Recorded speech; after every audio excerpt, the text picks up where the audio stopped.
بسم اللہ الرحمن الرحیم۔ السلام علیکم ورحمۃ اللہ وبرکاتہ۔ دنیا کا ہر گناہ کسی نہ کسی طرح سے ابلیس شیطان کے بہکاوے میں آ کر ہی شروع ہوا، جبکہ ایک گناہ ایسا ہے کہ جس کا موجد خود شیطان ہے، یعنی ایک ایسا گناہ بھی ہے جسے خود شیطان نے شروع کروایا، لوگوں کو سکھایا اور پھر لوگ اس کے عادی ہو گئے۔ وہ گناہ لواطت، لونڈے بازی یا مردوں کے ساتھ مردوں کی ہم بستری کہلاتا ہے۔ حضرت لوط علیہ السلام حضرت ابراہیم علیہ السلام کے بھتیجے تھے اور عراق کے شہر بابل کے رہنے والے تھے۔ پھر اللہ پاک کے حکم کے مطابق حضرت ابراہیم نے وہاں سے ملک شام کی طرف ہجرت کی۔ حضرت ابراہیم علیہ السلام حضرت سارہ سلام اللہ علیہا کے ساتھ فلسطین تشریف لے گئے اور حضرت لوط علیہ السلام اردن میں مقیم ہو گئے۔ پھر اللہ پاک کے حکم سے حضرت لوط علیہ السلام صدوم کے لوگوں کی ہدایت کے لیے صدوم تشریف لے گئے۔ مدائن صالح کے قریب بحیرہ لوط، جس کو سی سالٹ بھی کہتے ہیں، اس کے نزدیک یہ قوم آباد تھی۔ صدوم ایک سرسبز و شاداب علاقہ تھا، ہر طرح کی سبزی اور پھل وہاں پیدا ہوتے تھے۔ طرح طرح کے میوہ، ہر قسم کا اناج شہر صدوم میں پیدا ہوتا تھا۔ جدید قسم کا نہری نظام اور چشموں سے یہ بستی بھری پڑی تھی۔ یہی وجہ تھی کہ دوسرے شہروں اور قریبی بستیوں سے لوگ صدوم کی طرف سیر و تفریح، کھانے پینے اور مہمان بن کر آنے لگے۔ شروع میں صدوم کے لوگوں نے مہمانوں کو خوش آمدید کہا اور ہر طرح سے ان کی خدمت کی، لیکن پھر آہستہ آہستہ یہ دن بھی آیا کہ قوم صدوم، جسے قوم لوط بھی کہا جاتا ہے، ان مہمانوں سے تنگ آنے لگی اور سارے لوگ سوچنے لگے کہ کیسے ان مہمانوں کو اپنی بستی میں آنے سے روکا جائے۔ بستی کے لوگوں کو کچھ سمجھ نہ آیا کہ کیا کیا جائے، کیسے مہمانوں کو بھگایا جائے۔ بس یہاں پر شیطان ان پر حملہ آور ہوتا ہے اور ایک بوڑھی کی شکل میں قوم صدوم کے پاس آیا اور کہنے لگا کہ اگر میری تدبیر پر عمل کرو گے تو ضرور تمہارے مہمان بھاگ جائیں گے اور دوبارہ بھی یہاں نہیں آیا کریں گے۔ ساری قوم خوشی سے جھوم اٹھی اور تدبیر کے بارے میں پوچھنے لگی۔ شیطان کہنے لگا کہ جب کوئی بھی تمہاری بستی میں آئے تو تم لوگ زبردستی اس کے ساتھ بدفعلی کرو، یہ بدفعلی مردوں کے ساتھ کرنا۔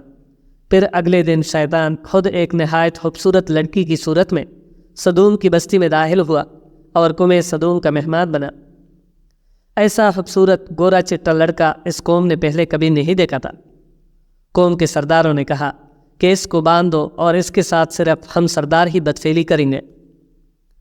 چنانچہ اس طرح شیطان نے قوم صدوم کو بدفعلی سکھائی۔ بس پھر اس کے بعد آہستہ آہستہ جیسے جیسے مہمان ان کی بستی میں آئے تو یہ لوگ ان کے ساتھ زبردستی بدفعلی کرنے لگے اور پھر یہ لوگ اس گناہ کے عادی ہوتے چلے گئے۔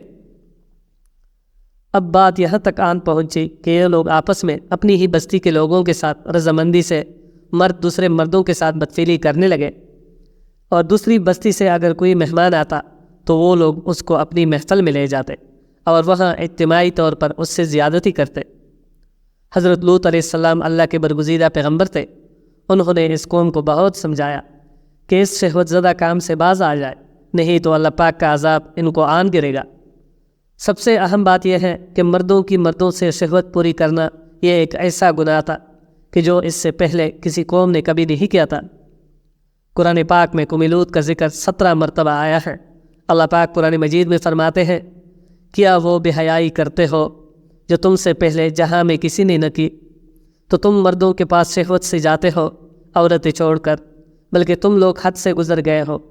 حضرت لوط علیہ السلام کی قوم نے یہ سن کر ان کا کہنا سننے کے بجائے جو جواب دیا، اس کا ذکر بھی قرآن کریم میں ہے، اور اس کی قوم کا کچھ جواب نہ تھا مگر یہی کہنا کہ ان کو اپنی بستی سے نکال دو۔ یہ لوگ تو پاکیزگی چاہتے ہیں۔ اس سے معلوم ہوا کہ اغلام بازی یعنی بدفعلی حضرت لوط علیہ السلام کی قوم کی ایجاد ہے۔ اسے لواطت بھی کہتے ہیں۔ یہ بھی معلوم ہوا کہ لڑکوں سے بدفعلی کرنا حرام قطعی ہے۔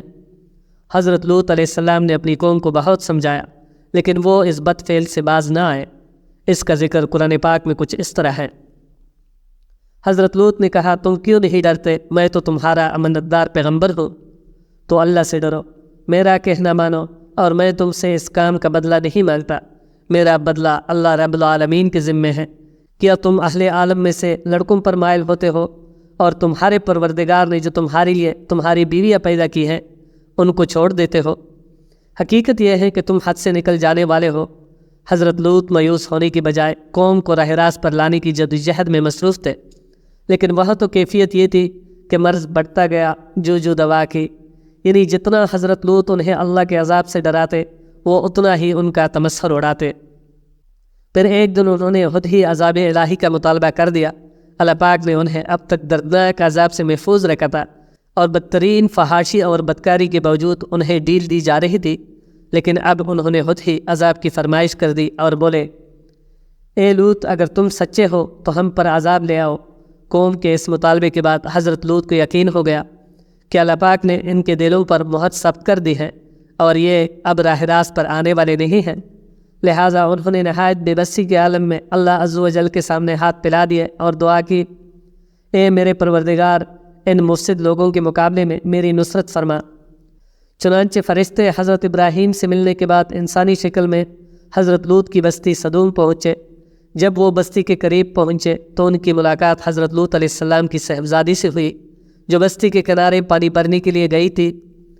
فرشتوں نے لڑکی سے پوچھا، ہم آج رات اس بستی میں ٹھہرنا چاہتے ہیں۔ لڑکی بولی، آپ ابھی یہاں ہی رکے، میں ابھی آپ کو بتاتی ہوں۔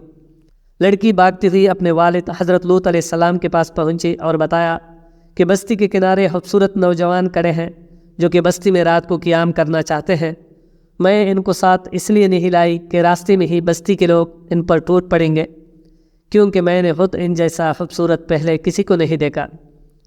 اس کے علاوہ ویسے بھی حضرت لوط کو قوم نے منع کر رکھا تھا کہ کوئی بھی مہمان ان کے گھر نہیں رک سکتا، سب کی مہمان نوازی قوم ہی کرے گی۔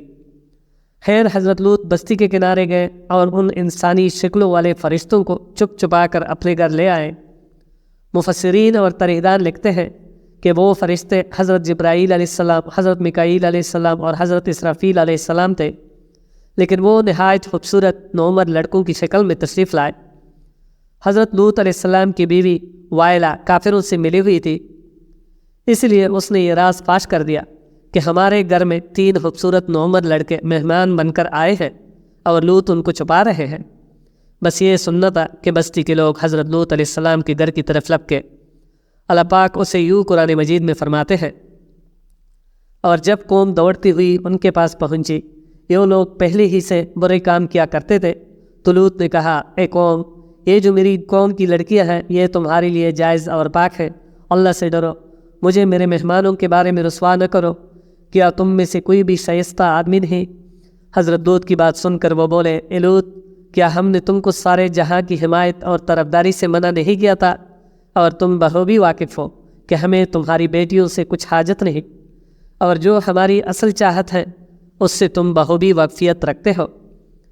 قوم لوط کے اس بشرمانہ جواب سے اندازہ لگایا جا سکتا ہے کہ وہ فعل بد میں کس حد تک مبتلا ہو چکے تھے۔ جب قوم کے لوگ دوڑتے ہوئے حضرت لوط کے گھر پہنچے تو انہوں نے دروازہ بند کر لیا، لیکن وہ لوگ دیوار پر چڑھ گئے تو حضرت لوط علیہ السلام کہنے لگے، اے کاش مجھ میں تمہارے مقابلے کی طاقت ہوتی یا کسی مضبوط قلعے میں پناہ پکڑ سکتا۔ لیکن جب فرشتوں نے حضرت لوط کو بے بس دیکھا تو انہوں نے حقیقت بتا دی کہ ہم کوئی انسان نہیں ہیں بلکہ اللہ کی طرف سے بھیجے گئے فرشتے ہیں۔ فرشتے حضرت لوط سے کہنے لگے، آپ آج ہی رات اس بستی سے چلے جائیں، لیکن آپ اور آپ کے ماننے والے جب جائیں تو واپس اس بستی کی طرف موڑ کر مت دیکھنا۔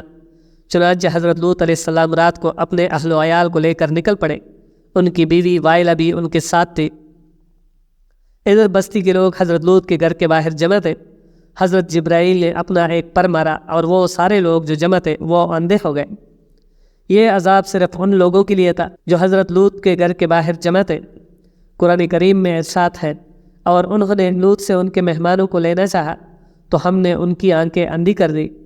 اس کے بعد حضرت جبرائیل علیہ السلام نے اس بستی کو اللہ کے حکم سے زمین سے اکھیڑا اور پھر اپنے بازو پر رکھ کر آسمان پر لے گئے، یہاں تک کہ بستی کے مرغوں اور کتوں کی آوازیں آسمان کے فرشتوں نے سنی اور پھر اس ساری بستی کو زمین پر دے مارا۔ پھر اس کے بعد اللہ پاک نے ان لوگوں پر پتھروں کی بارش کی۔ مفسرین لکھتے ہیں کہ ہر پتھر پر اس شخص کا نام لکھا ہوا تھا جس کو وہ آ کر لگتا تھا۔ اگر کوئی شخص بستی سے باہر تھا تو اسے وہ پتھر اسی جگہ جا لگا جہاں پر وہ موجود تھا۔ اللہ پاک نے قرآن مجید میں فرمایا، پھر جب ہمارا حکم آن پہنچا تو ہم نے وہ بستیاں الٹ دی اور اس زمین پر کنگر کے پتھر برسانا شروع کیے جو لگاتار گرتے رہے، جن پر تمہارے رب کی طرف سے خاص نشان بھی تھے، اور وہ ظالموں سے کچھ دور نہیں۔ اللہ اکبر۔ دیکھا آپ نے کہ اللہ پاک کیسے کیسے عذاب دیتا ہے ظالم قوموں کو۔ آ جائے ذرا جا کر تو دیکھیں ان بستیوں کے حال۔ سدوم کی خوبصورت بستی کو اللہ پاک نے بدبودار سیاہ جھیل میں بدل دیا، جس کے پانی سے رہتی دنیا تک کوئی فائدہ نہیں اٹھایا جا سکتا۔ سمندر کے اس خاص حصے میں کوئی جاندار مچھلی، مینڈک وغیرہ زندہ نہیں رہ سکتے، اس لیے تو اسے بحیرہ مردار کہا جاتا ہے۔ اس کے مغرب میں اسرائیل اور مشرق میں اردن واقع ہے۔ ساری زمین بنجر اور صحرا میں بدل چکی ہے۔ اب وہ دنیا کا ایسا مقام ہے کہ جہاں زندگی کا کوئی نام و نشان ہی نہیں۔ قرآن پاک میں ارشاد باری تعالیٰ ہے، ہم نے اس بستی کو صریح عبرت کی نشانی بنا دیا ان لوگوں کے لیے جو عقل رکھتے ہیں۔ بس دوستو، آج ہی وقت ہے اپنے اپنے گریبانوں میں جان کیے اللہ پاک سے ہر وقت رحم کی بیک مانگتے رہیے، بے شک وہ بڑا رحیم و کریم ہے۔ اللہ پاک ہماری غلطیوں کوتاہیوں کو معاف فرمائے اور ہمیں زیادہ سے زیادہ نیک اعمال کرنے کی توفیق عطا فرمائے۔ آمین۔